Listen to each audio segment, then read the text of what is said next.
Hey guys, welcome back to Andy's Dinosaur Reviews, and today we are checking out another of these brand new Wave 2 Tyrannosaur Series figures. This is the only other one I have currently until they ship the rest, which should be sometime very soon. I believe it's not too far off as far as the actual shipping date for this wave, and then of course I'll have all of them up here on the channel. But this time we've got the Dryptosaurus, and this is honestly one that I almost was overlooking at first until I think it's just because there's so many good ones here in this wave of Tyrannosaurs that my eyes were just all over the place with this wave. And then I recently had seen this one when kind of browsing through the Beasts of the Mesozoic website, and then really started to take notice and appreciate how beautiful looking this model is. So I'm extremely excited to have this one here as one of my first early couple that I get to take a look at for you guys. So really excited to get this one open. As you can see we've got the Dryptosaurus species there on the side, the name. You've got the Tyrannosaur series and the fact that it is 1/18th scale down there on the bottom. And then as usual, we have an amazing image here to the right, some gorgeous artwork for our Dryptosaurus, looking super cool, and the window area there where you can get a nice sneak peek of the figure. And then, of course, like always, we've got some really cool stuff here on the back, as we've got a shot of the figure looking really incredible right there. You can also see some information on the species, some information on the figure, and then down on the bottom, the checklist of all of the figures in this wave of the Tyrannosaur series, all of which will be up for review here on the channel as time goes on, but so far only two have, and conveniently enough, it's the two that we see there to the left. So very exciting that we have had now the Teratophonius and Lithronax up here on the channel, and then we'll have four more, of course, when the wave begins fully shipping. So let's pop this box open and check out our Dryptosaurus. So first of all, we've got ourselves the base, and you can see the base looks really nice as per usual, pretty much your standard. You also have this little removable spot right here, which is something that you get on most of the bases, at least for the larger figures you usually have that. And you can see the base again looks quite nice as far as both sculpt and paint goes. You've also got the alternate feet again that you can choose to replace on your dinosaur to give it different positioning for the toes, to have it kind of like stepping up or the toes closing together. And definitely just some really cool options as far as different displays and stuff that you can do with your dinosaur. And then on top of that, we also have these legs, so you can replace the legs again with the more articulated legs, because currently our dinosaur is going to have the stiff legs on it because that's just the legs that you would want to use mostly for stability purposes, whereas you have the more articulated legs, which we will put one on here eventually and check out on the figure. But before we do that, we've got to check out the star of the show, which is our gorgeous Dryptosaurus. And look at how beautiful that is. A lot of the figures we've had in this line have been, I gotta get these legs in a better spot where it can stand. There we go. A lot of the figures we've had in this line have been, pretty flashy when it comes to the coloration so far. But this one, I think, looks great because it's kind of the opposite. It's more dark and just less patterning and stuff through the course of the figure. Really no patterning at all. It just generally looks like what I would look at as being more of a realistic coloration for sure. They absolutely could have those flashy colors, and the Beasts of the Mesozoic continuously paint them in a way where I look at it and I'm like, wow, it really could be the color of that dinosaur. But this is usually how I would personally paint my dinosaurs, with more of like, I definitely give them patterning and stuff, but like when it comes to like a feathered dinosaur like this, I feel like they just really hit the nail right on the head as far as the way it would look and the coloration that it would probably have. And it looks so good on this figure. Like, this was one that I almost was sleeping on at first, and now after actually pulling it out of the box, it may have quickly become one of my favorites from the line as a whole. Like, I really think that there's a very good chance that that is the case. So let's go ahead, jump straight to a closer look, and we'll check this beauty out from there. So starting up here at the head sculpt of the Dryptosaurus, look at how beautiful that is. Such really nice coloration, nice tones of color chosen here for the face, and they play off of the darker tones of the feathering so nicely, as we have some nice variations of like lighter, almost like reddish browns, and you've got some yellowish tones here. and you can see alternate coloration, and there are just some slight differences. Also, looks like we've got a nice wash there so that you can really see the detail pop. Kind of looks like maybe the yellow is actually painted over the reddish brown, so it kind of has like the reddish brown coloration there underneath. Whatever they did, it looks really good and definitely makes that detail pop very nicely. You can of course see some grayish tones there leading up there along the crest and the top of the head, and you can see how they run down here to the tip of the snout. The skin texture looks absolutely phenomenal no matter where you look at it. Really nice looking skin texture. You've got the nostrils sculpted out right there. Quite a bit going on here on the underside as far as like skin wrinkles and stuff in the underside of the lower jaw leading into the throat. And then of course you've got an articulated jaw, which works perfectly. You can see the inside of the mouth sports a nice pinkish tone. And then we've got the tongue sculpted in there. Looks like the tongue is articulated. All the teeth are sculpted really nicely. You can see that there. Look at how perfect the paintwork is for those teeth. Like, there is just zero sloppiness on those teeth at all. And that's something that can be said for the beasts of the Mesozoic line pretty much all the time. There's just never sloppiness on these figures. And then if we look there in the back of the throat, you can see the throat back there as well as the detail there on the upper side of the inside of the mouth. Really nice looking, very precise paintwork, and a gorgeous gloss coat to go with it. As you can see, the jaw also works very nicely. You can place it pretty much wherever you would like. And then as we begin to lead back here a little bit further, you can see we've got some nice reddish brown eyes, and they look really good. Nice gloss coat there that you can see the light shining on. And you can also see a nice black pupil. Very, very precise paintwork for that area as well. You can also see a lighter tone there, kind of circling around the eye. And then as you begin to lead back a little further into the body, we start to pick up the feathers. And I love that the feathers have like variations of browns, as you have a very dark brown and then a sort of dark brown, but not quite as dark as the other brown that we have there. Also looks like we have some black tones kind of mixed in, so we have quite a bit of coloration going on. Even if there's not a flashy look for this one, there is still quite a bit of color. And one thing that as soon as I pulled this one out of the box I noticed was how nice the articulation is of this part of the head.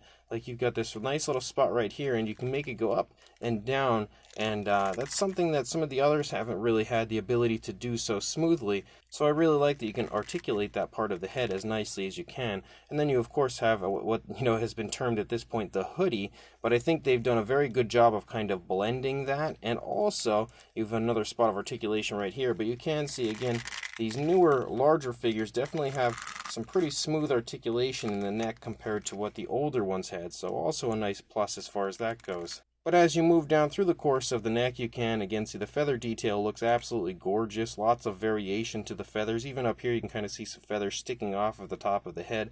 As you move down here into the throat, you can see more of those yellow, orange, brownish tones. You have like a lot of coloration going on right there, and you also have this lighter tone here in the center of the throat that looks really nice. As we continue to move down here, you can see the feathers continue to kind of differentiate themselves, as you have kind of finer feathering here, somewhat scruffier feathering here, and just generally quite a bit of variation to the feathers as you move throughout, even leading up there along the spinal column. And you can see as we move it here, again, the variation of color that we have, as well as you have different tones of brown quite abundant through the course of the figure. As you move down here into the arms, you can see the arms look really nice. Again, more of that variation as far as the browns go. You've got some feathers kind of hanging off the back of the arm right there, which I really like.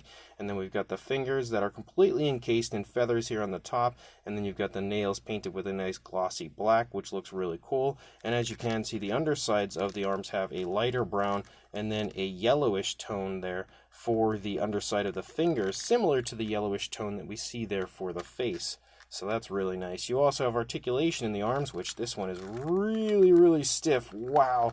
That one really needs to be heated up. That is not working at all right now. So let's try the other side. There we go. We can move this side. So you got the articulation right there. You've also got the articulation in the elbow as well as the wrist. And of course some of these areas swivel as well. So some nice articulation in the arms. But right now this side here is absolutely not moving. Definitely need to pull out the heat gun or the hair dryer, something to kind of like, heat that up and work that joint in so it starts moving. But as you move back here a little bit further into the stomach, you can see that these feathers kind of lead up here over the top of the dinosaur, and we are now left with the skin texture as the feathers kind of are now disappearing. And you can see the skin texture looks really nice, as well as we have those reddish brown tones, but there are also different shades of browns, as you could see in the skin textured areas. You'll see more of that, especially as you lead over here into the thigh, but it looks really quite nice, honestly. I love the variation of color that they've applied here, giving it a very nice realistic look. There are also quite a few skin wrinkles and skin folds that you can see right there, and then some lighter tones here for the underside. You can see the feathering here runs down with that lighter tone, and then we end up with more skin texture here for the underside of our Dryptosaurus. We've also got this spot of articulation right here, the midsection articulation, so of course even more posability with your figure. As you move back up here though, you can see the feathering running along the top of the dinosaur here, just kind of following along the spinal column basically. As you can see the skin texture here on both sides of it, you can see the hip bone as well as, some nice muscle definition moving down here into the thigh. We can definitely see again some variation of different browns, darker, and then the reddish browns and stuff here in the thigh. It's very subtle as far as the way it's applied, but it looks really nice. And then again, that lighter tone creeping up there from the back. You've got the nice calf muscle, the kneecap, and then as you move down here into the foot, you've got a pretty nice transition into some kind of yellowish tones there briefly. As we move down into the foot, you've got some scoots running down the toes, which running down the front of the foot down into the toes. You can see those are a darker tone, and then you have like those reddish browns for the toes themselves, as well as more of those yellowish tones in certain spots. So really nice paintwork for that area as well. Gorgeous sculpt work on top of everything, and you can see that the nails again have that nice glossy black, so that looks really, really good. As you move back up here, you can see some skin wrinkles there leading off of the thigh up into the tail, and more of those really nice reddish brown tones. As we move out here toward the tail, you can see again the feathering starts to really disappear, and then we are left with nothing more than skin texture out here, so the feathers are completely gone by that point. I do like that they've kind of given the skin a darker tone right up here under the feathers. That's actually kind of neat looking. Just that one little area they did that to, and nowhere else. That's pretty nice as far as the paint work goes, and you can see they did that over here as well, so it's not like a paint mishap. That's the way it's meant to be, and I actually like that. But as you move out into the tail, you can see again the sculpt looks great, the paint looks great, really nice again variation of color as you move out there toward the tip of the tail. And then again we do have articulation in the hip, which you can see works pretty nicely. It was a little stiff there for a moment, but it's moving nicely now. We've got articulation in the knee. And then the other legs, you have two more spots of articulation as you move down. And then as you lead out here into the tail, you've got a spot right here. That's where the tail's actually connected. You've got another spot here, and then another spot here, and then this last little tip here is also a wire tail, so you can articulate that and display that last little bit however you would like.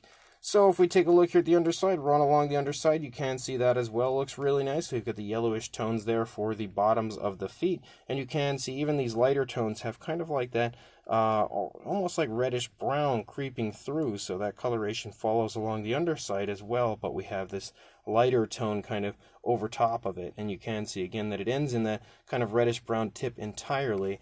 The opposing side's really not going to look any different because, of course, it's going to be very consistent to what we had just seen sculpt and paint-wise on the initial side. You're not going to see any difference as far as like skin wrinkles or folds or something on one side that you don't see on the other side, because the figure is a fully posable dinosaur figure. You're not going to see difference from one side to the other because it's up to you to kind of articulate it and display it how you would like. But it looks gorgeous from this side as well. Definitely a massive fan of this figure. And then we've got the base, and the base again is pretty much your standard, I would say, at this point, as far as like a Beasts of the Mesozoic base goes. You've got the really nice rocky formations, you've got some nice vegetation, you kind of have like these vines that lead out, and quite a bit of really nice paint work. They've done a very good job of kind of adding in some, it looks like maybe like a dark wash or some dry brushing that they've, applied to the rocky areas, the rocky formation, just to kind of give it that dirty look like you would like to see, and just add some nice elements of realism to the base. And then you've got a nice peg right there in the center where you can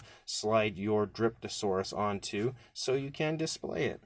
And then we've also got the other legs, the articulated legs with the toes kind of held further apart. This is the leg that you would use to kind of pull the foot out and replace the foot with the other feet that you have that have different positioning for the toes. But you can see these legs look just as good as the legs do that are currently on the model, and you can see all the paintwork looks absolutely excellent. The sculpt work looks excellent, except we now have articulation right here and then right here. So we just have extra articulation on these legs, which helps you to, you know, create all sorts of different displays and poses that you couldn't get with the other legs because they're more stagnant, more stiff because you have less articulation. But they look really good as well for our gorgeous Dryptosaurus. And then if you would like to switch the legs out, use the more articulated leg, which I just lost, all you've got to do is basically work this one out, pull it off, and then you've got a little peg there that you're going to slide in.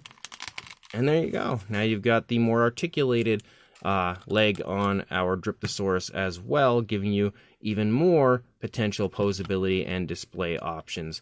But as far as a size goes for our Dryptosaurus, I need to get him standing in a good spot. For a length in the pose that it is currently in, you're looking at about the 16.5, maybe even a little over 16.5 inches. I would say actually closer to 16.75 inches, or about 42.5 centimeters. And then for a height, the height is always dependent on where you position your dinosaur, but for the position it's in currently, about 6 inches or around 15 centimeters, maybe a little over. For a size comparison, there is Mr. Papo T-Rex, the Attack Pack Colovosaurus, and Robert Muldoon from the Mattel Jurassic World toy line next to our Dryptosaurus, and you can see it absolutely has a very impressive size. It may be the biggest of Wave 2 that I've reviewed so far. There's a kind of going to be a little bit of a battle here between this and the Lithronax, but I think that this one might take the cake as far as the largest of Wave 2 that I've reviewed personally so far. We've also got a Mattel Velociraptor and Dilophosaurus here, stepping in for a comparison next to our Dryptosaurus to show you yet again that this Dryptosaurus definitely has some good bulk and some good size to it. We've also got the randoms that we use quite often, as we have the Schleich Diabloceratops, the Safari Ltd Tyrannus, and Collect Day Deluxe Dimetrodon here, standing in next to our Dryptosaurus yet again. Now we've got a comparison here with the Lithronax I was just speaking of next to our Dryptosaurus, and it's a little tough to tell, honestly, who the bigger of the two is. I don't know for sure. Kind of looks like the Dryptosaurus still might be slightly bigger, but let's go ahead, turn them both sideways here, and then maybe we can get at least an idea of the length. A little bit hard to tell from your angle, but I think they're right there in the same similar size range lengthwise, maybe slightly bigger for the Dryptosaurus more so than the Lithronax, but not a whole lot. You can see standing here on the base, it looks like the Lithronax might be a little bit shorter than our Dryptosaurus, but they're very, very similar overall. Then we've got a comparison here with the Teratophonius, which I also recently reviewed next to our Dryptosaurus. You can very clearly see a pretty big difference in size between these two. We've also got the 1/35th scale version of the Tyrannosaurus Rex, something I've brought in for the last few Tyrannosaur series reviews because I know that's probably one of the most popular releases so far from this line, and you can definitely see that the Dryptosaurus is quite a bit larger than our 1/35th scale Rex. However, the Dryptosaurus is in 1/18th scale, so if it were, standing next to the 1/18th scale Rex, the size would clearly go in the favor of the Tyrannosaurus Rex, but next to the 1/35th scale, you can see the Dryptosaurus is quite a bit larger. And then a size comparison that I actually had a request for, and I told the person that I would just bring all three of these new Tyrannosaurs in. We have a size comparison next to the Hammond Collection T-Rex. This is the one that I modified, but you can see roughly what the size is of all of these figures in comparison to the Hammond Collection T-Rex. Definitely, the Tyrannosaur wins, but that's to be expected because the Hammond Collection Rex is quite a large figure. So this brand new Beasts of the Mesozoic 1/18th scale, super articulated Dryptosaurus is absolutely awesome. Honestly, I would say it's one of my favorites of the line so far. It's a toss-up between this, the Lithronax, or the Eutyrannus. I really don't know which one of those I could choose. If you put me on the spot, I really don't think I could actually pick one over the other because all three of those are great. But then again, the entire line is great so far, but I just love the more obscure species, the dinosaurs we don't get very many figures of, and that is exactly what you get when it comes to the Dryptosaurus, the Lithronax, and the Eutyrannus. But regardless, this Dryptosaurus is awesome, and I really love not only the sculpt. I think the sculpt is great. It's extremely highly detailed, very vibrant, impressive detail for sure. But, the fine detail throughout is absolutely incredible on this figure, but it's brought out beautifully with what I love the most, and I think that would be the paint scheme.